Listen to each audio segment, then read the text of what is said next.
সাবেক running mate এবং খোদ সাবেক প্রেসিডেন্ট জো বাইডেনকে নিয়ে আবারও আলোচনা সমালোচনা সৃষ্টি করলেন কামালা হ্যারিস।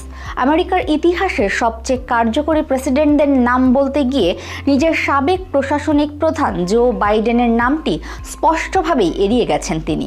আমেরিকার ন্যাশভিলে আয়োজিত এক অনুষ্ঠানে সাবেক ভাইস প্রেসিডেন্ট কামালা হ্যারিসকে প্রশ্ন করা হয়েছিল তার মতে আমেরিকার ইতিহাসের সবচেয়ে কার্যকরী প্রেসিডেন্ট কারা ছিলেন।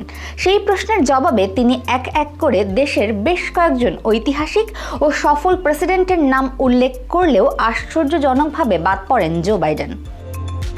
কামালা হ্যারিস তার বক্তব্যে Franklin D Roosevelt, Lyndon B Johnson এবং বারাক ওবামার মতো প্রেসিডেন্টদের নাম উল্লেখ করে তাদের নেওয়া বিভিন্ন যুগান্তকারী নীতি ও ঐতিহাসিক অবদানের ভূয়সী প্রশংসা করেন।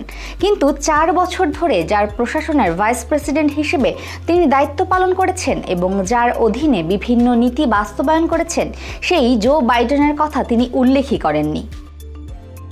রাজনৈতিক বিশেষজ্ঞদের মতে 2024 সালের প্রেসিডেন্ট নির্বাচনে পরাজয়ের পর এবং হ্যারিসের সাম্প্রতিক স্মৃতিকথা প্রকাশের পর থেকে বাইডেন শিবিরের সাথে তার সম্পর্কের দূরত্ব দিনে দিনে স্পষ্ট হয়ে উঠছে।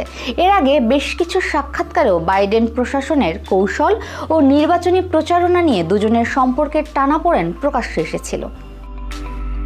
ন্যাশভিলের রাইমান অডিটোরিয়ামে আয়োজিত এই অনুষ্ঠানে কামালা হ্যারিসের এমন বক্তব্য মূলধারার গণমাধ্যম ও রাজনৈতিক বিশ্লেষকদের মধ্যে এক নতুন বিতর্কের জন্ম দিয়েছে। অনেকেই এটিকে জো বাইডেনের প্রতি একটি বড় ধরনের স্ন্যাপ বা উপেক্ষা হিসেবে দেখছেন।